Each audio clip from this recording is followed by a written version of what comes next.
사도신경 고백함으로 10월 31일 금요일 새벽기도에 드리도록 하겠습니다. 전능하사 천지를 만드신 하나님 아버지를 내가 믿사오며 그 외아들 우리 주 예수 그리스도를 믿사오니 이는 성령으로 잉태하사 동정녀 마리아에게 나시고 본디오 빌라도에게 고난을 받으사 십자가에 못 박혀 죽으시고 장사한 지 사흘 만에 죽은 자 가운데서 다시 살아나시며 하늘에 오르사 전능하신 하나님 우편에 앉아 계시다가 저리로서 산 자와 죽은 자를 심판하러 오시리라. 성령을 믿사오며 거룩한 공회와 성도가 서로 교통하는 것과 죄를 사하여 주시는 것과 몸이 다시 사는 것과 영원히 사는 것을 믿사옵나이다. 아멘. 찬송가 420장으로 하나님께 찬양 드리겠습니다.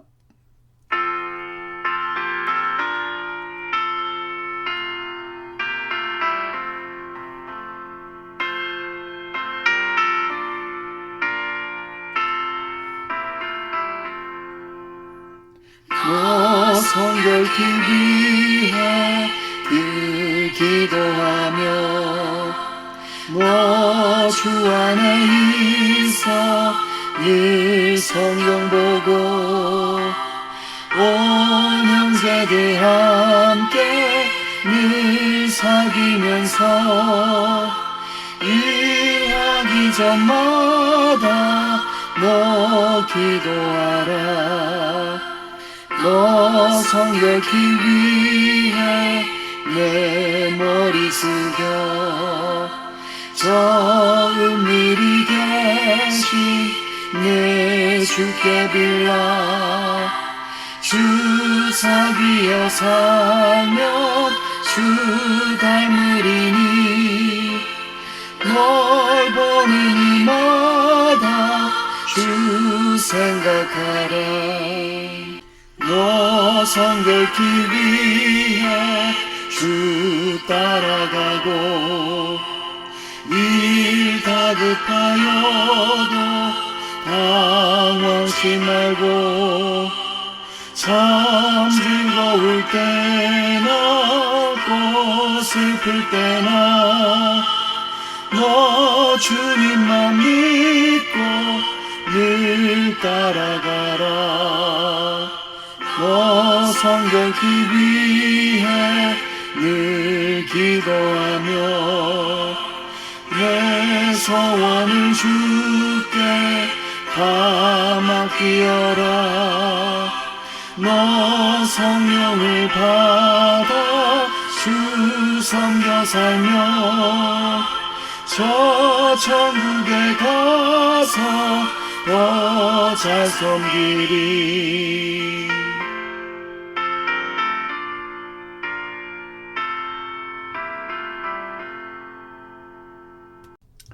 오늘 이 새벽에 하나님께서 저희에게 주신 말씀은 스가랴 14장 16절부터 21절까지의 말씀입니다. 우리 다 같이 이 말씀 함께 봉독하도록 하겠습니다. 예루살렘을 치러 왔던 이방 나라들 중에 남은 자가 해마다 올라와서 그 왕 만군의 여호와께 경배하며 초막절을 지킬 것이라.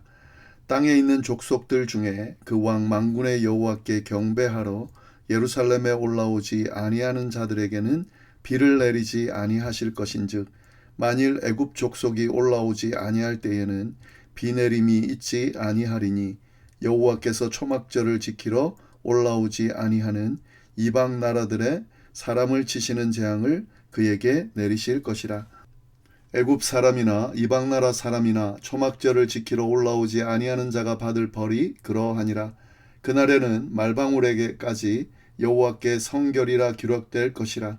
여호와의 전에 있는 모든 솥이 제단 앞 주발과 다름이 없을 것이니 예루살렘과 유다의 모든 솥이 만군의 여호와의 성물이 될 것인즉 제사 드리는 자가 와서 이 솥을 가져다가 그것으로 고기를 삶으리라. 그날에는 만군의 여호와의 전에 가나안 사람이 다시 있지 아니하리라. 아멘. 네, 오늘 저희가 함께 묵상할 말씀은 스가랴 전체의 마지막 부분인 14장 16절부터 21절까지의 말씀입니다. 어떻게 마무리할지 우리가 이 내용을 좀 자세하게 보도록 하겠습니다. 16절, 17절을 먼저 읽어보시면 예루살렘을 치러 왔던 이방 나라들 중에 남은 자가 해마다 올라와서 그 왕 만군의 여호와께 경배하며 초막절을 지킬 것이라. 땅에 있는 족속들 중에 그 왕 만군의 여호와께 경배하러 예루살렘에 올라오지 아니하는 자들에게는 비를 내리지 아니하실 것인즉. 네, 이 말씀은 예루살렘을 대적했던 열방들 중에 남은 자들이 어떻게 한다고요? 해마다 예루살렘에 올라와서 여호와께 경배한다 하는 말씀입니다. 그러니까 예루살렘을 대적했던 열방들인데 그 열방들 중에 남은 자들, 그러니까 구원받은 자들이죠. 그들이 해마다 예루살렘에 올라와서 하나님께 경배를 드린다 하는 거죠. 여기서 초막절을 지킨다라고 하는 것은 해마다 올라와서 초막절을 지킨다라는 말이니까 이것은 한 번 경배하고 끝내는 것이 아니라 지속적이고 규칙적인 그런 절기를 지키는 모습을 보여주실 것이다, 줄 것이다 라는 것을 의미하는 거죠. 이건 무슨 말이냐면 완전히 하나님의 백성이 돼서 하나님께 예배하는 그런 모습을 보이게 될 것이다 하는 거죠. 놀라운 말씀이죠. 예루살렘을 대적했던, 하나님을 대적했던 이방 민족들 모두가 결국에는 어떻게 된다고요?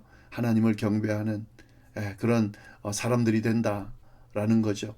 여기서 초막절은 이스라엘의 3대 절기 중 하나죠.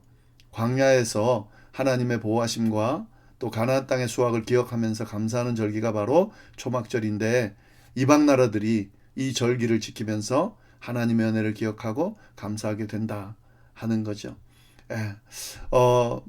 참 그날, 지금 이 종말의 날, 하나님의 날, 하나님께서 오시는 날은 심판의 날인데 결국에는 그 심판에서 벗어난 열방의 사람들이 결국에는 하나님을 섬기게 되는 그런 회복의 날, 그런 은혜의 날이 된다라는 말씀으로 또 예언되어져 있다는 것을 우리가 볼 수가 있습니다. 여기 보시면 경배하러 예루살렘에 올라오지 아니하는 자들에게는 비를 내리지 아니하실 것이다. 그러니까 이 무슨 말이냐면 하나님을 예배하는 것이 그날에는 선택이 아니라 필수라는 거죠. 여기서 비라는 것은 어떤 것입니까? 어떤 의미입니까? 생명과 축복의 상징이죠. 그러니까 하나님을 예배하지 않으면 그날에는 생명과 축복을 누릴 수 없게 된다 하는 거죠. 이건 거꾸로 당연히 하나님께 예배함으로 생명과 축복을 받을 수 있다라고 하는 말씀을 좀 강조해서 이야기를 하고 있습니다. 네, 18절 19절 말씀 보시면은 만일 애굽 족속이 올라오지 아니할 때에는 비 내림이 있지 아니하리라. 여호와께서 초막절을 지키러 올라오지 아니하는 이방 나라들의 사람을 치시는 재앙을 그에게 내리실 것이라.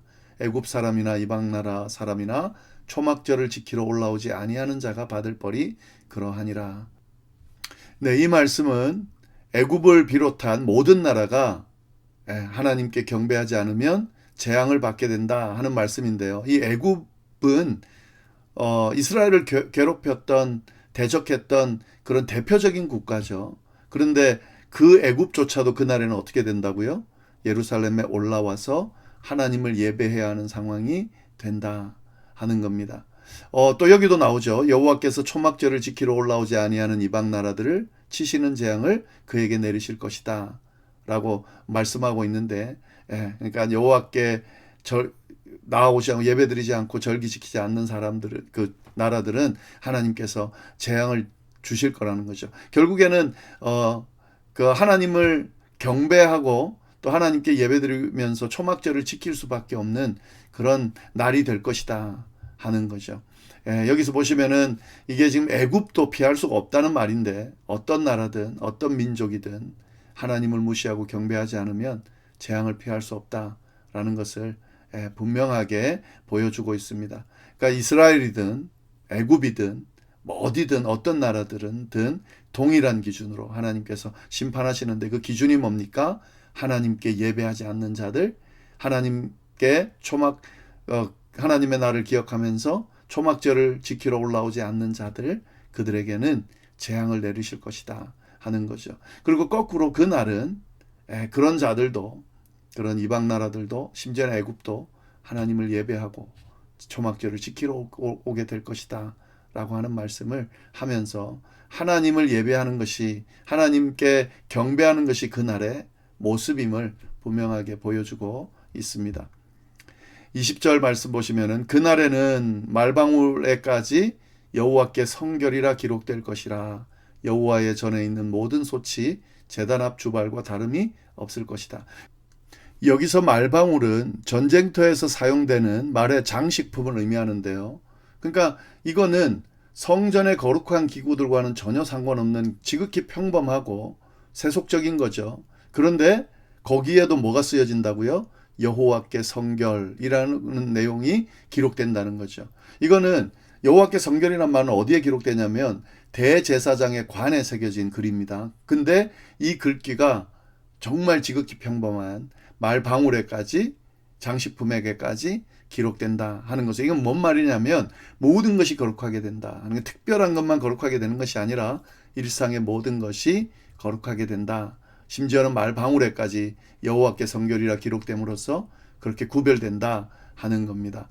여기 또 보시면은 여호와의 전에 있는 모든 솥은 제단 앞 주발과 다름이 없을 것이다. 그러니까 여호와의 전에 있는 모든 솥은 이게 그 제단의 주발, 앞 주발, 그러니까 구별된 거룩한 것이죠. 그런데 여호와의 전에 있는 모든 솥이니까 일반적인 솥, 그러니까 세속적인 것들, 이것이, 그러니까 거룩한 것과 세속적인 것이 구분이 이제 없어진다는 거죠.